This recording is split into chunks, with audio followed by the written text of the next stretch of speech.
What the fuck?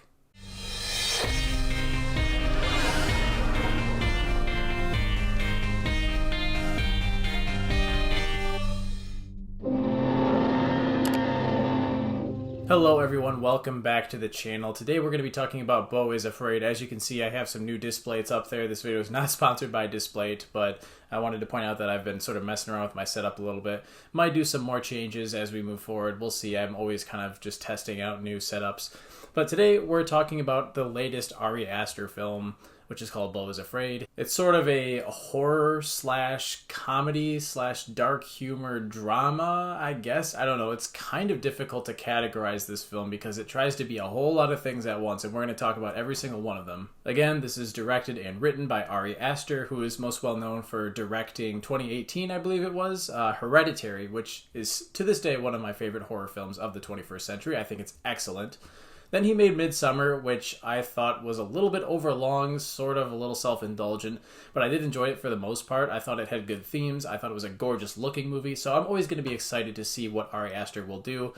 This is by far his biggest and most ambitious film yet. The budget is reportedly nearly twice both of his prior films. In this movie, Joaquin Phoenix plays Beau, who is, I guess, sort of a 12-year-old in a 50-year-old's body. He's paranoid, he's scared of everything, and we see this sort of in reality and also manifested through visuals that we see that are clearly not meant to be taken literally and are obviously in his head.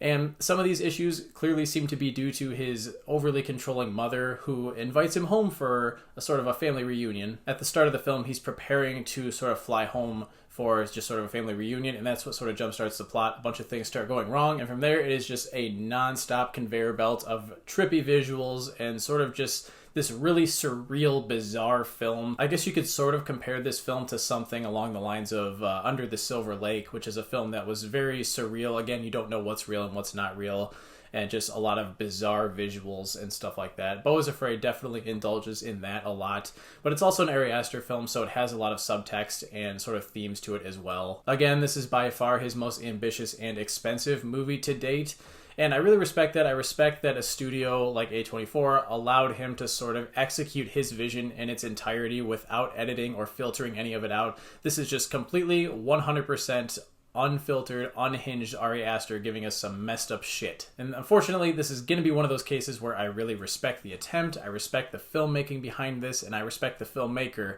but I didn't really enjoy the film all that much myself. What I will say, leaning towards the positives, is that the movie looks gorgeous. I mean, it looks absolutely incredible from start to finish. That is one thing you could never complain about, even at its slower moments, because this thing is 3 hours long. It's super overlong in my opinion, but I was never bored visually. I was never fatigued visually. My eyes were always stimulated with something absolutely bonkers or just unique.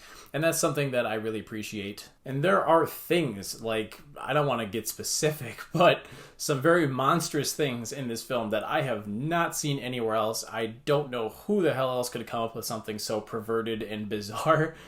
But I guess that's a pro.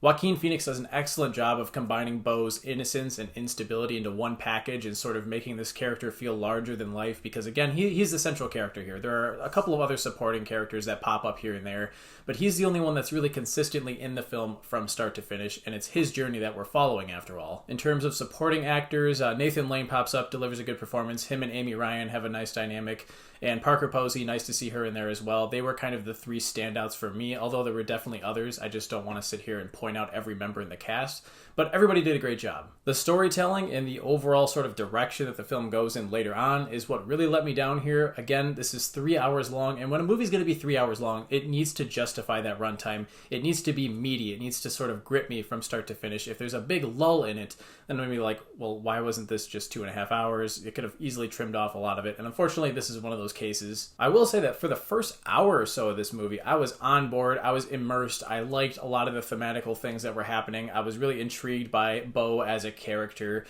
It sort of felt like Ari Aster got a committee of writers together, just asked them to jot down their most like horrid nightmare they've had over the last couple of years, and then he just took all of those and threw them into one movie and made this character experience them. Again, a lot of it is ambiguous as to whether or not he's actually experiencing these things or if they're just in his head because he's very paranoid.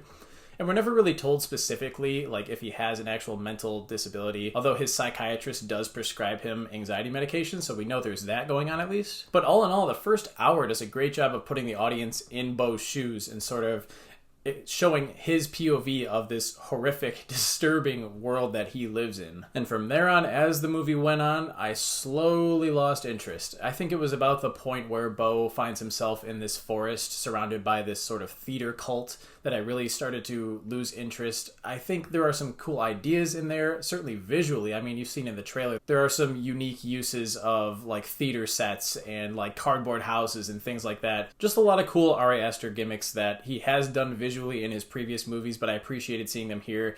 And I think they're probably at their most extravagant that they've ever been here. But it just feels extremely self-indulgent and drawn out, particularly at like the midpoint of the movie is where that started to really happen a lot, to the point that I was kind of annoyed. Like, I don't have a problem with any of these specific sort of sequences existing in the film, but when there's a good like 5-10 minute stretch where there's hardly any dialogue, anything of real substance happening, it starts to feel tedious. Another thing that really bugs me is that throughout the movie, you're really not sure what is really happening and what isn't.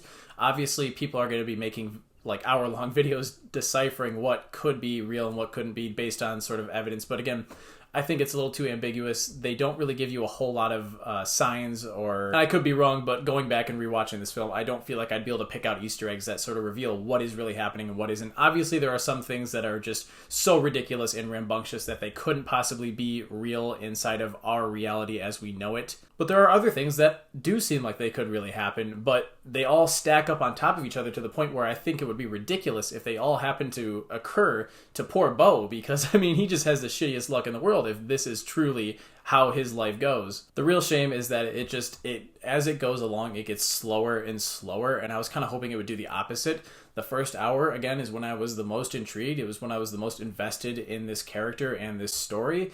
And as it went on, it just sort of repeated the same things over and over again until it gets to this really bizarre climax that admittedly has some cool concepts and some cool moments. But again, there's these chunks of just nothing happening in between the really good stuff. And it makes me feel like I'm never going to want to rewatch this and see if I can pick out different sort of thematic meanings within it, because it's 3 hours long. I don't know if I want to subject myself to that again. So overall, I think this is Ari Aster at his absolute best and his absolute worst. I do think this is his least good film so far. I'm going to give this one a 2.5 out of 5, which is usually a thumbs down for me. But in this case, I'm going to say I still recommend, if you're interested in it, if you like him as a filmmaker, I would say still give it a watch and sort of form your own opinion, because again, this movie is going to cause a lot of debate. I'm sure there are going to be people who love it, people who hate it.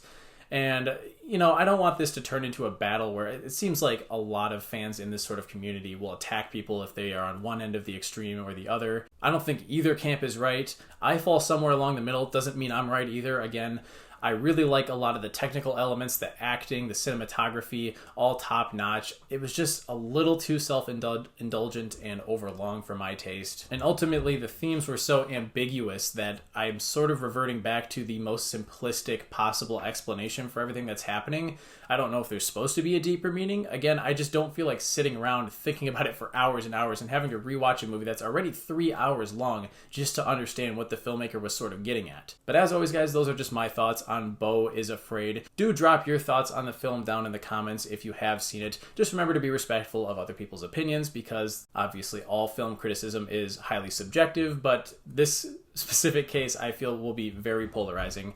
Don't forget to hit the like button and subscribe if you want to see more videos like this, and I will see you guys in the next one. Thanks for watching.